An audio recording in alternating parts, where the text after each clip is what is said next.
बीता साल कोरोना महामारी की भेंट चढ़ गया और देश का आर्थिक विकास धरातल पर आ गया। सरकारों ने मिलकर कई उपायों के जरिए कोरोना संकट काल में देश के आम तबके को राहत पहुंचाने की कोशिशें की। इस बीच छत्तीसगढ़ की भूपेश सरकार 1 मार्च को विधानसभा में बजट पेश करने वाली है। क्या सरकार बजट में आम जनता की उम्मीदों पर खरी उतरेगी? इस सवाल का जवाब बजट पेश होने के बाद ही पता चलेगा। लेकिन बजट से पहले लोग सरकार से क्या उम्मीद कर रहे हैं, यह जानने के लिए देखिए हमारे संवाददाता रोहित मिश्रा की रिपोर्ट। कल छत्तीसगढ़ में आम बजट पेश होने वाला है। मुख्यमंत्री भूपेश बघेल बतौर वित्त मंत्री के तौर पर कल आम बजट पेश करने वाले। इस पर ये जानना बेहद ही जरूरी हो जाता है कि आम जनता इस बार बजट को लेकर क्या उम्मीदें कर रही है।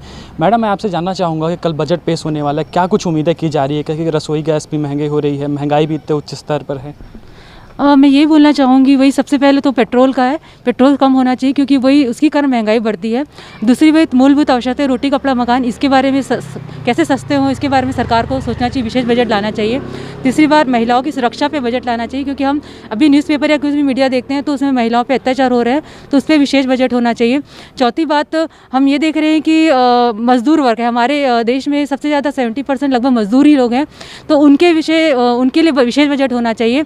पाँचवीं बात, मैं ये बोलना चाहूँगी कि अभी क्या हो रहा है कि रिच बिकम रिच हो रहे हैं, पुअर बिकम पुअर। इसका कारण क्या है, इसके बारे में सरकार को सोचना चाहिए। इसके कारण यही है कि जो अभी जैसे कि अमेजॉन इस तरह की कंपनियां आ गई हैं, उसके कारण क्या हो रहा है, जो बड़े स्तर के लोग हैं उनको ही फ़ायदा हो रहा है, उन्हीं लोग पैसा कमा रहे हैं। बाकी जो निचले स्तर के लोग हैं, जो छोटे छोटे बेचारे व्यापारी हैं, उनका बहुत ही लॉस हो रहा है इस कोरोना काल में। तो उसके लिए सरकार को सोचना चाहिए कि छोटे छोटे व्यापारियों के लिए सरकार क्या मार्केटिंग की सुविधा उपलब्ध करा सकती है। और उसके बाद मैं ये कहना चाहूँगी, जो सरकार ने अभी जम पोर्टल खोला है, उससे क्या हो रहा है कि कुछ बड़े बड़े लोगों को ही फ़ायदा हो रहा है, लिमिट लोगों को फ़ायदा हो रहा है। बेचारे जो सूक्ष्म उद्योग वाले लोग हैं वो वहाँ तक पहुँच नहीं पा रहे हैं, और क्या ऊपर से सेटिंग हो जा रही है जिसके कारण निचले स्तर के लोगों तक मतलब सीधा पहुँच नहीं पाती। इसलिए मैं तो ये बोलती हूँ कि ये स्टेट लेवल पे या फिर ऐसा लोकसभा स्तर पे ये सब होना चाहिए। जो बड़े बड़े ऐप्स गवर्नमेंट खोल रही है या मार्केटिंग के ऐप्स खोल रही है, जैसे जम पोर्टल केंद्र सरकार पे खोला गया है सेंट्रल लेवल पे, तो इसको जो ये ऐप्स है ये लोकसभा स्तर या जिला स्तर पे होना चाहिए, जिससे कि ये लोगों को इस तक पहुँचे। लेकिन लोगों तक ये पहुँच नहीं पा रहा है। एक्चुअली में होता है क्या, देखिए इसमें बहुत एरर होते हैं। मतलब जो जैसे आम व्यक्ति जाएगा उसमें मतलब रजिस्टर करने आता है ना, तो उनसे बहुत एरर होते हैं, वो वहाँ तक रजिस्टर भी नहीं कर पाता है। तो उसके लिए सरकार कुछ करती नहीं, कुछ चॉइस सेंटर है ही नहीं जगह जगह। उसके लिए यदि डिजिटल इंडिया की बात होती है तो मैं ये कहना चाहती हूँ कि डिजिटल इंडिया के लिए मतलब जिले स्तर पर या छोटे छोटे ब्लॉक स्तर पर या छोटे छोटे मंडल लेवल पे ही मतलब चॉइस सेंटर होना चाहिए, जिससे कि वो लोग उस चीज़ को फ़ायदा उठा सके। जैसे जम पोर्टल जैसे एग्जांपल मैंने दिया है, तो उसका फ़ायदा उठा सके और छोटे छोटे बेचारे जो व्यापारी हैं उनका फ़ायदा हो सके। तो यही सब मैं रिक्वेस्ट करना चाहती हूँ कि सरकार को जो मूलभूत आवश्यकता की चीज़ें हैं उनको सस्ती करना चाहिए। महिलाओं के साथ अपराध के मामले लगातार सामने आते हैं, तो सरकार को ऐसा क्या करना चाहिए? आपको क्या लगता है कि जिससे महिलाओं के साथ अपराध में कमी आए? सरकार को इसके लिए कानून को स्ट्रॉन्ग बनाना पड़ेगा और उसके लिए विशेष बजट लाना पड़ेगा, क्योंकि बहुत सारी मतलब क्राइम होती है, लेकिन जगह जगह पे कैमरे नहीं लगे होते हैं, इसके कारण क्राइम में बढ़ते हैं। तो सिक्योरिटी के लिए सरकार कर क्या रही है? अभी देखिए हमारे छत्तीसगढ़ में बहुत ही ज़्यादा क्राइम हो रहे हैं, तो उसकी जिम्मेदार सरकार ही है, क्योंकि उसकी वो फैसिलिटी नहीं करी। जगह जगह कैमरे नहीं लगे हैं, जगह जगह अधिक से अधिक थानों की संख्या बढ़ा देना चाहिए, क्योंकि जिससे कि महिलाओं को सपोर्ट मिल सके। और यही सब है जो क्राइम को हम कर सकते हैं। तो क्राइम को कम करने के लिए, महिलाओं के जो अपराध बढ़ रहे हैं उसके लिए सरकार को विशेष बजट लाना चाहिए और उस पर ध्यान देना चाहिए। आप एजुकेशन को लेकर क्या कहना चाहेंगे, क्योंकि आप भी एक पालक है, क्या कुछ उम्मीद कर रहे हैं कि बजट में रहना चाहिए जिससे हमें आसानी हो?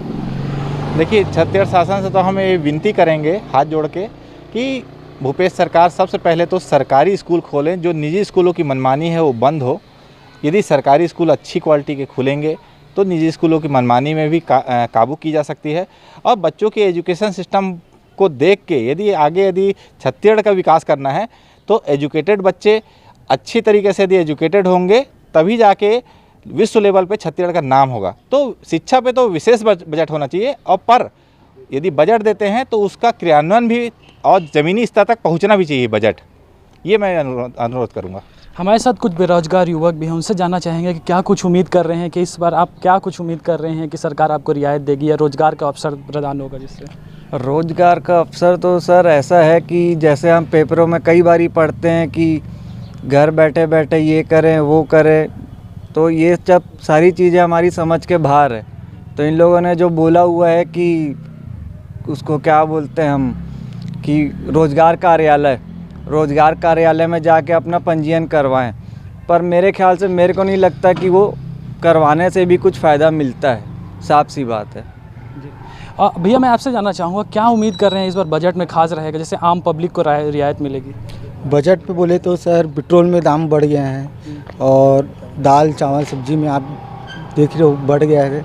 तो ये सरकार से ये विनती है कि उससे कम करो डीजल पेट्रोल के दाम को। इससे ये सर भूपेश बघेल को सर ये तो कल खासा उम्मीदें हैं लोगों को कि बजट में इस बार कुछ खास रहेगा जिससे उन्हें रियायत मिलेगी। कैमरा पर्सन सूर्यकांत गौतम के साथ रोहित मिश्रा, द न्यूज़, रायपुर।